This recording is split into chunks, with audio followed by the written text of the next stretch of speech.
Problem number 2 solve करते हैं। Integral x square cos x divided by 1 plus sine x whole square d x. अब आप देख रहे हैं कि ये जो इंटीग्रेंड है ये प्रोडक्ट ऑफ टू फंक्शंस हैं, तो आपको आइडिया लग जाना चाहिए कि क्यों ना हम लोग इसमें इंटीग्रेशन बाय पार्ट्स यूज़ करें। और आप ये भी देख रहे हैं कि डिनोमिनेटर में क्या है 1 plus sine x whole square, तो इस 1 प्लस साइन एक्स का डिफरेंशियल कोएफिशिएंट क्या होता है, कॉस एक्स होगा, जो ऑलरेडी आपके लिए ऊपर में बैठा इंतज़ार कर रहा है। यानी कि अगर आप 1 प्लस साइन एक्स को t मान लीजिएगा तो क्या मिल जाएगा आपको, ऊपर में हो जाएगा cos x dx जो कि है this is equal to dt। यानी कि ये वाला जो फंक्शन है cos x divided by 1 plus sine x whole square, इसको अगर हम लोग सेकेंड फंक्शन माने तो इसको आसानी से इंटीग्रेट कर सकते हैं। ये कुछ हो जाएगा dt divided by T square, इसका इंटीग्रल क्या होता है -1 बाई टी।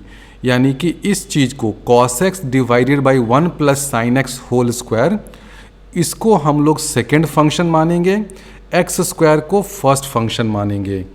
तो ये करेंगे तो ये इंटीग्रल हो जाएगा, एक्स स्क्वायर तो रहेगा ही, cos x by 1 plus sine x whole square का इंटीग्रल हो जाएगा -1 बाई 1 प्लस साइन एक्स, बिल्कुल सही।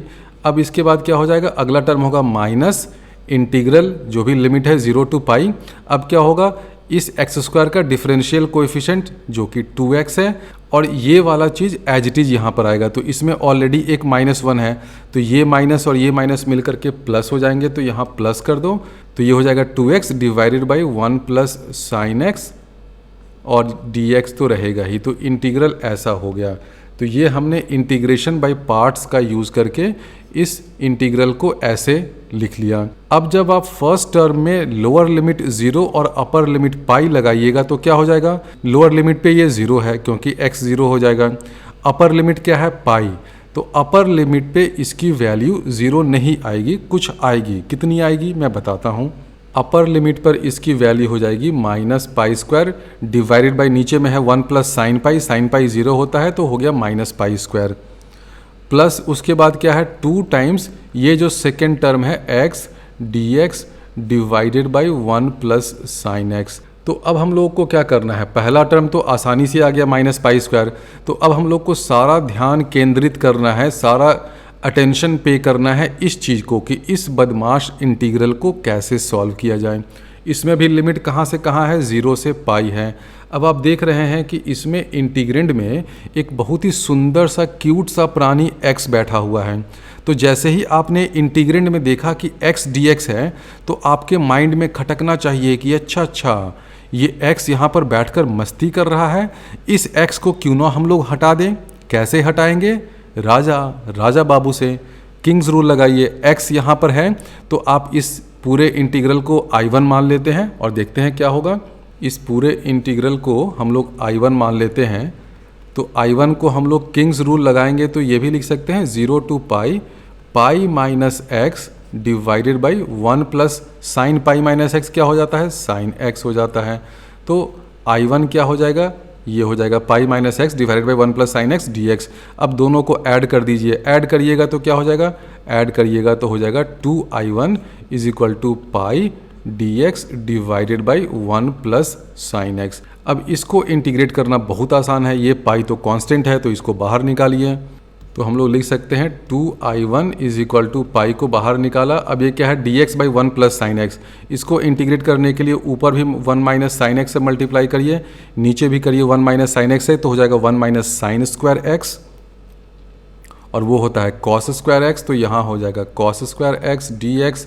यानी कि इंटीग्रल क्या हो जाएगा, pi sec square x minus sec x into tan x, और डी एक्स तो सब जगह है ही। तो इसको जब फाइनली इंटीग्रेट करिएगा तो हो जाएगा पाई सेक स्क्वायर एक्स का इंटीग्रल होता है tan x minus sec x, tan x का हो जाता है सेक एक्स। अब इसमें आप लिमिट डाल दीजिए, क्या था लिमिट इसका, 0 से पाई था ना, तो डालो 0 से पाई। इसको सॉल्व करिएगा तो आपको 2I1 की वैल्यू आएगी 2 पाई, यानी कि I1 की वैल्यू हो गई पाई। तो हमने I1 फाइंड कर लिया, कितना आया पाई, और ऊपर में हमने पहला टर्म फाइंड किया था उसकी वैल्यू थी -पाई स्क्वायर, तो फाइनल आंसर हो जाएगा -पाई स्क्वायर प्लस 2 पाई।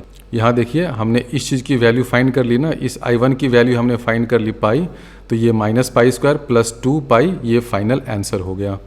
थर्ड क्वेश्चन सॉल्व करते हैं। Integral 0 to 2π x ln 3 + cos x divided by 3 - cos x dx। अब जैसे ही आप इस x को देख रहे हैं आपके दिमाग में खटकना चाहिए कि चलो जल्दी से किंग्स रूल लगा लो। बिल्कुल लगा सकते हैं, क्योंकि जब आप इस पूरे इंटीग्रेंड में फंक्शन ऑफ 2π - x लिखिएगा, ये क्या है, ये तो fx है, तो हम लोग किंग्स रूल लगाने के लिए f ऑफ 2π - x लिखेंगे। तो ये वाला x 2π - x हो जाएगा और ये जो चीज़ है वो एज इट इज रहेगा, क्योंकि cos 2π - x cos x के बराबर होता है। तो ऊपर में क्या रह जाएगा, ऊपर में रह जाएगा 3 + cos 2π - x जो कि cos x होता है, और नीचे में क्या रह जाएगा 3 - cos 2π - x जो cos होता है। तो ln के अंदर एग्जैक्टली वही रहेगा। तो हम लोग ऐसे लिख सकते हैं कि अगर ये इंटीग्रल है i, तो i को ऐसे भी लिख सकते हैं 0 to 2π - x कर दीजिए इंटू ln जो एज इट इज है ये सब रहेगा ही।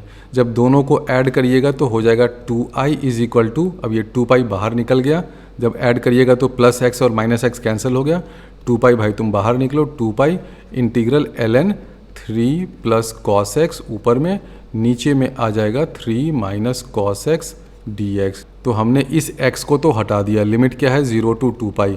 अब इसको कैसे सॉल्व किया जाए। अब आप देख रहे हैं कि 3 + cos x है, यहाँ पर 3 - cos x है और यहाँ पर 2π है। तो इसमें क्या हम लोग क्वींस प्रॉपर्टी लगा सकते हैं? बिल्कुल लगा सकते हैं। इसलिए लगा सकते हैं क्योंकि देखिए इसको अगर अब आप f मानिएगा fx, तो f ऑफ 2π - x क्या हो जाएगा, सब जगह सेम रहेगा। cos 2π - x क्या हो जाता है, cos x होता है। नीचे में भी 3 - cos 2π - x क्या होगा, cos x ही होगा। तो अब आप इस इंटीग्रल में, सेकेंड इंटीग्रल में क्वींस प्रॉपर्टी लगाइएगा तो ये हो जाएगा, पहले तो हम लोग ये कर दें i = 2 और 2 कैंसिल हो गया तो पाई टाइम्स इंटू, अब ये क्या है 0 to 2π, तो क्वींस प्रॉपर्टी लगाइएगा तो ये हो जाएगा 2 टाइम्स इंटीग्रल 0 to π। 2 टाइम्स क्यों हुआ, क्योंकि इस चीज़ में ये जो इंटीग्रेंड है ना, इसकी value f of 2a - x this is equal to fx। तो क्वींस प्रॉपर्टी में हम लोग जानते हैं कि अगर ये चीज़ वैलिड हो तो क्या हो जाता है, जो भी इंटीग्रल है ना 0 से 2a, वो क्या हो जाता है 2 टाइम्स इंटीग्रल 0 to a। तो हम लोग इंटीग्रल को लिख सकते हैं pi into 2 integral 0 to π ln, यहाँ पे आ जाएगा 3 + cos x, बिल्कुल सही, और नीचे में आ जाएगा 3 - cos x। अब लास्ट में ये जो इंटीग्रल आया हुआ है इसको कैसे सॉल्व किया जाए। इसको आप दो तरीके से सॉल्व कर सकते हैं। या तो आप इसमें फिर से क्वींस प्रॉपर्टी लगाइए और इस केस में 0 to π 2a क्या हो गया, पाई के बराबर हो गया। तो आपको क्या देखना पड़ेगा, आपको अब ये देखना पड़ेगा कि f ऑफ 2a - x यानी कि f ऑफ π - x ये fx के बराबर है कि नहीं है। इस केस में नहीं होगा, ये इसका नेगेटिव हो जाएगा। आप यहाँ पर करके देखिए आपको मिल जाएगा, क्योंकि 3 + cos π - x क्या होता है, -cos x, और यहाँ पर क्या हो जाएगा 3 - cos π - x हो जाएगा। तो ये माइनस और इसका माइनस मिलकर के प्लस हो जाएगा। तो आप क्वींस प्रॉपर्टी लगाइए या आप किंग्स प्रॉपर्टी लगाइए, वो भी लगा सकते हैं। किंग्स प्रॉपर्टी होता है ना 0 to a fx dx this is equal to 0 to a f of a - x dx, ये होता है किंग्स प्रॉपर्टी। तो इस केस में आप किंग्स प्रॉपर्टी भी लगाइएगा तो यहाँ पर आपको क्या करना पड़ेगा, 3 + cos π - x करना पड़ेगा। जैसे ही आप cos π - x करिएगा तो यहाँ हो जाएगा 3 - cos x। तो इंटीग्रल क्या हो जाएगा, नेगेटिव हो जाएगा, क्योंकि ये ln है ना, ln में उल्टा होने का मतलब है कि माइनस हो जाना। तो इस चीज़ को आप दोनों में से किसी भी प्रॉपर्टी से फाइंड कर लीजिए, आंसर जो है वो इस इंटीग्रल का 0 ही होना है। आप इसको क्वींस प्रॉपर्टी से प्रूव कर सकते हैं या किंग्स प्रॉपर्टी से प्रूव कर सकते हैं, बात एक ही है। ये जो इंटीग्रल है इसकी वैल्यू 0 होगी। तो फाइनल आंसर क्या हो जाएगा, i = 0।